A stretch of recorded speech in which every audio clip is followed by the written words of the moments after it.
Hey, this is Vu, and this is going to be 4 levels of peaking from beginner to Xantares with every level in between. And we're going to be taking a look at some of the more common mistakes, what you can do wrong, and then we'll look at what you can do right and why Xantares is so feared. Before we go any further, I want to thank the sponsor for this video, Leadify. Leadify is an AI coach that allows you to improve faster by analyzing your Faceit or matchmaking games and giving you insight into your weaknesses as well as personalized training. Leadify has also implemented a team finder area on their website that will match you based on your skill level, schedule, and ambition, so you can find like-minded players outside of my YouTube comments. Whether you're beginner, intermediate, advanced, or you're a professional player watching my videos trying to be as good as me, Leadify is the app for you. It's also free to use, so give a click to the link in the description and head on over to leadify.com. Now, Intel Duo is actually going to have a bit of a double whammy of his mistakes with 2 pretty massive errors combined for his peak. To begin with, he throws that smoke towards Xbox as a very solid lineup if you've never seen it before, and he's going to make his way over to Cat to actually play off of it. I don't love the way he plays off of it, nor do I really like the way he peeks Cat here, but the biggest problem he's going to make is this peek in towards tunnels. He knows he has an opponent inside of tunnels, trapping his teammate in T-spawn, and on his peak here, he's going to make 2 clear mistakes. The first one is that he moves out and around the corner at the same time. That's something you never ever want to be doing because it makes it nearly impossible for you to actually disengage once you've begun the fight, and you could see that Deagle had a clear advantage on him there, continually peeking out into him, but he was forced to just crouch and continue the engagement because he was in a very tough spot. The other mistake he made was crouch walking around the corner, otherwise known as crab walk peeking, otherwise known as the slowest and worst peak known to man. It's okay to crouch peek a corner where you crouch just as you get around the corner to stop yourself very quickly. However, when you crab walk peek a corner, you make it way too easy for your opponent to line up the shot and kill you. Following that, he's going to just make his way over to B here. His team has a good chance to win this round, and the peek he makes out on the player here window is actually quite effective. Following that, he'll end up in a 1v2 in the after plan, and he's going to hold the angle here against the player tunnels, which is absolutely fine. Unfortunately, though, he takes a little while to shoot, and he misses, which gets him killed. The one thing I wish he could have done at the very end there is, rather than holding that angle and standing still, I wish he would have crouched to unpeak and then uncrouched to re-peek on a player once he missed a couple of shots. Holding static at a headshot angle might seem okay, but it gives your opponent the most chance to kill you possible, as opposed to if you are moving around a little bit, or if you were crouching to unpeak and then uncrouch to re-peek again. Next up, we've got Big Daddy Lion, who submits pretty much every single time, and if you'd like to submit, you can join my Discord. I ask for demos once in a while. Now here, he is a Gold Nova 1 player on Inferno, and he's going to be doing something really well, but also something very poorly, kind of anti-peeking. So to begin with, he's heading his way over to Banana. The flash towards top car, not all that effective, but the pre-fire here is quite effective. It's not something you want to do every time, as that Opper certainly can kill you if he's not at the exact angle you pre-fire. However, especially on a non-perfect buy as his team has here, I really like the idea behind that peek. Following that, his teammate's going to get a kill, and they're going to spot the Opper coffins, but he allows that Opper to peek back out into him. In that specific scenario, once that Opper has missed a shot, what you really want to do is swing wide, sweet chariot, to get up close on him and don't let him peek into you. If an Opper peeks into you and you're rifling, you're almost guaranteed to lose that engagement, especially at a spot like coffins where he's only showing his head. Instead, take the space, get up close and personal with the Opper, and peek out on him.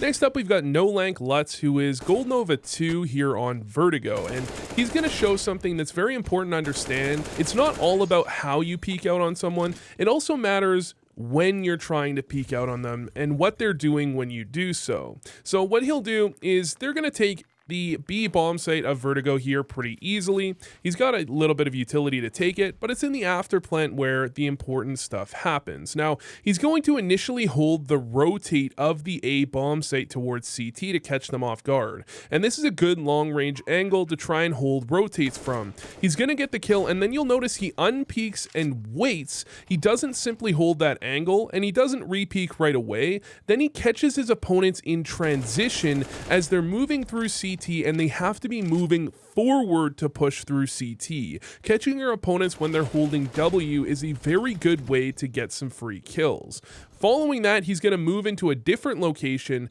and you'll notice here he doesn't allow his opponent to potentially peek out on him. He again catches his opponent in a position where he's not ready for a peek, catches him looking the wrong direction, and gets a kill. So again, it's not only about making sure your peeks are effective and efficient, it's also about trying to make sure you're peeking out on people at timings they're not expecting, and if you can catch them holding W or looking the wrong direction, you can get a lot done. Next up, we can take a look at the intermediate level here with NBH on Mirage, and the first thing I'm going to note about his gameplay is going to seem kind of simple. However, it is important, and a lot of people never understand that this is significant to actually be able to do. So as he makes his way over to B here, he's going to make a kind of lazy peek to clear out Van. You do need to actually just readily peek this as if someone's going to be there. However, what's important is these peeks here. If we watch them back for a second, you're going to notice that when he actually peeks the angle he's trying to clear, he's moving very slowly. Something you need to make sure you're doing is if you're peeking multiple angles that are very close together, you want to back up very slightly in between the angles to make sure you get to a decent speed before you peek the angle you're trying to peek. When it comes to peeking out on people, you want to be moving as quickly as possible just as you move into the angle so that you can make sure you have the best peeker's advantage possible. So when it comes to NBH here, I do wish he had jiggled a little bit more to generate a little bit of speed as he peeked out, because the way he did it, he was moving quite slowly when he actually got to the angles he was clearing. Following that, he's going to have a somewhat okay peek onto the player towards Cat. You'll hold the angle and catch that player off guard, which is totally fine. Following that, they're going to take the bomb site, and his opponents are actually going to save here. What's a little bit off here in the way he plays it at the very final parts of the round are the way he peeks this other player in CT. Now, he's going to toss a flash and try and swing out off of the flash, and that's okay. However, at this distance, that flash isn't actually going to blind his opponent, so he would be much better off to simply clear the angle with a standard shoulder peek rather than trying to run around the corner off of that flash like he did. Next up, we're going to take a look at Hive, who is Legendary Eagle here on Mirage, and as most intermediate players, he's going to do a few things well, and he's going to have a couple of mistakes in between. So to begin with, he's going to make his way over to Palace and try and push into Palace with a pretty weak spawn, which you usually don't want to do, but he makes a bit of a cardinal sin here. He really sets himself up to be peeked out on while holding W, which is a pretty clear mistake. You want to make sure that you don't timing yourself on this type of push. What he did there is if you push in quickly, you can try and beat your opponents to the angle. If you push in slowly, you can catch them as they're pushing up to try and peek out towards a site. But if you push in and walk around the corner like that, you're essentially giving them a free timing where when they get to that pillar, you're going to be walking right towards them, and they should almost always win that fight. Following that, he's going to clear out the back of Palace and then come to peek over towards Tetris to clear that out as well. And this peek isn't quite effective as he over peeks it by quite a bit, but it's not the end of the world. The final peek though is quite nice as he again remembers that the back of Palace is somewhere someone might be coming through, and he catches a player in an angle where he's walking directly towards him, which is kind of the opposite of what he did at the very beginning of the round. The other thing he does is his pre-aim on that peek, and the exact way he peeked that was very effective if someone had been holding that angle as well, and I'm quite sure if someone had been peeking and holding passive on that angle, he very likely would have won that engagement as well. After that, the round's already essentially over off of that 3K. He played that one at the very end quite well. I just wish he had started it off a little bit more effectively. Next up for the advanced level, we've got GLL, who is a frequent submitter to the series, and in fact, he's ranked up throughout his submissions, now into Global Elite. And he's going to be here on the T side of Overpass and do some things really well, but unfortunately, it won't win him the round. So he's playing against a triple op, which is quite interesting. He's going to be the third out in this push, and his peek out here is just trying to get out, which is totally normal. He gets a kill, but it's how he plays the 2v2 that I really enjoy. Now, he doesn't have a ton of utility and he doesn't have control of the bomb, so he's going to initially try and jiggle these oppers to draw out a shot. Somehow they manage to hold their fire, but that flash there and then the swing around when that molly gets thrown gets him out into a position where he could potentially very well catch them off guard. Unfortunately for him, they do realize he's crossed, so they try to peek out on him as he's at sandbags, but you'll notice he's kind of counter peeking into them here, which makes the shot from this opper very hard to hit, as he's not simply standing still. Following that, he's going to try and get a quick peek out here on this headshot angle over the corner of the wall. He times it incorrectly, but still gets the kill. Unfortunately though, the second opper is holding an off angle very close to that angle, and GLL isn't quite ready for it. Regardless, he played that very well, and that's one of those spots where it's just not easy to get anything done unless you get a bit of luck on your side. Next up for the final clip of the advanced level, we've got 40, who is Faceit level 10, and he's a long-time viewer, so no surprise that he plays this round phenomenally. So to begin with here, this anti-eco round doesn't really begin in their favor all that well. The peak here in mid is pretty standard. The peak towards CT isn't perfect. It did leave a little bit of something to be desired. However, it's not that big of a deal, and eventually they're going to get pushed off of mid, and 40 is going to be able to make his way back over to Cat. Now, what's really exceptional about this round is the play in the clutch when 40 ends up in a 2v4. So the play on the catwalk here is pretty standard. A little bit of utility, trying to catch someone off guard if he can. Eventually, his teammate on ramp is going to die, and you're going to note this smoke he throws in a moment. This smoke is going to create angles for him to play off of. He gets the initial kill, peeks out aggressively to take the player down towards catwalk there, knowing he needs to actually eliminate some angles. The peek back onto Christie there, he actually peeks into it to make sure he can get something done, and then this final play here is what I absolutely love. Rather than holding the angle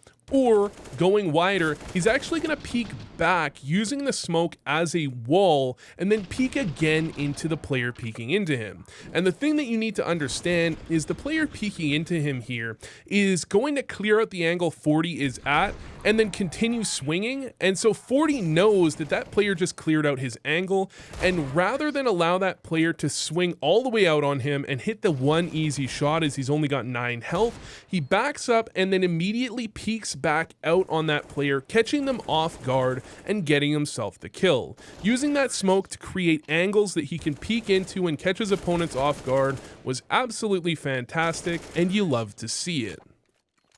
Moving to the pro scene, the two players that really I can't miss out on here would be Simple and Xantares. And I'll start here with Simple. This 1v4 he pulls off against Mousesports, where he does a couple of things that, you know, typically you wouldn't really recommend, but he does them in the perfectly correct situation. So to begin with here, a very common thing for CTs to do in this scenario is to be jump spotting, so he's very ready for that to begin with, and he's just going to hit a pretty nice shot to actually tag Frozen there, grab the MP9 and try and chase him down quickly to finish him off to find that opening in this 1v4, turn it into a 1v3. Then he pushes into CT here, and it's going to actually put a lot of pressure on Mousesports that he goes completely silent. For all they know, he could have made his way back down middle to go back over to the A site, so they have to be a bit aggressive here and actually get something done. They can't just stay passive forever. Now, Simple hears all of them in CT here, so he knows how he can play out the rest of the clutch, and he's going to get a bit lucky on the timing here on BMS as he spots his foot and BMS doesn't spot him at all. What he does is he shift walk peeks this angle, which typically I wouldn't recommend. In fact, I strongly recommend against it. However, because BMS was so close to that angle and Simple was so far away, as well as the fact that BMS was on a left eye peek, Simple was very easily able to peek into him and see him long before BMS could see Simple. Following that, Simple backs his way onto the bomb site, gets the bomb plant, and now he's going to use this smoke like an obstacle the same way 40 did on Dust 2. He's going to spot him out from new box, then lurk his way around aggressively trying to take another duel. He'll get the peek out on a Chris J here, and unfortunately Kerrigan is going to end up timing out in CT spawn, and it'll just be the 1v3 victory for Simple. But he played it incredibly well. Some of the peeks there were things that you typically wouldn't see, but were done in the correct scenarios, and Simple wins it. Now it's finally time, drumroll please, for the Xantares peek. And the Xantares peek actually is a thing. If you were to refer to YouTube videos on Xantares peeking, they're pretty much every style of peeking just done by Xantares. However, the style of peeking I'm thinking of when I think of the Xantares peek is close to the wall, and you kind of overswing the angle your opponent is holding. It really goes against most of the fundamentals of peeking, where typically you're trying to be as far away from the wall as possible because that's the way geometry works, right? But with the Xantares peek, usually it works extremely well in scenarios where you already know where your opponent is because you over-peek their angle, they try to adjust, and you already kill them before they do. So I've got a couple of clips here, already showed the one, but you can really see that on the receiving end, it looks like Xantares is swinging the angle, but he's not, so they try and over-flick to compensate. As well, by being that close to the angle, he really is peeking out on them extremely quickly. The only problem is if your crosshair isn't in the right exact position for some reason, like you don't know where they're coming from already, it's going to require ridiculous reactions and aim to compensate, which naturally means it makes sense for Xantares, but it can definitely be used, especially in scenarios where you already know where your opponent is, especially if they're opping the angle. This can work incredibly well. So for the final clip of the video, we've got Xantares, who's going to win a 1v2 off the back of a 2v3, and he's going to do things fairly effectively in typical Xantares style, where he's trying not to be holding angles, he's trying to be catching people with peeks of his own. So to begin with here, his teammate that plants the bomb is going to end up dying, and then he's going to try and go for a bit of a delayed trade. He needs to get aggressive to get out of the bomb site here to get something for his team, and he gets a very nice shot there initially onto Dupree. Then he's going to play this angle here, which is a very nice angle to hold, very nice off angle, but once his teammate dies, he heads Coffins, and he tries to peek out on Magisk, but doesn't find the correct timing. Then he does peek out on Device, and if we remember back to what I was talking about a little bit earlier in the video, trying to catch your opponents as they're holding W to try to get to a location is a fantastic way to win. A lot of people are going to be thinking in this scenario, well, why doesn't he just play the bomb timer? Well, with 28 health, Device is very likely expecting Xantares to just back up and play the bomb. So by doing something that's a little bit off of what you would expect and, theoretically wouldn't be the optimal play, he's catching Device entirely off guard, and he ensures he can win the round right there and right then with a peek on a Device holding his pistol and running directly forward. Anyways, this was a great play by Xantares. I hope you enjoyed the video. If you did, make sure you subscribe and hit the like button on this video. It really does help, as well as a comment. But thanks for watching, and I'll catch you next time.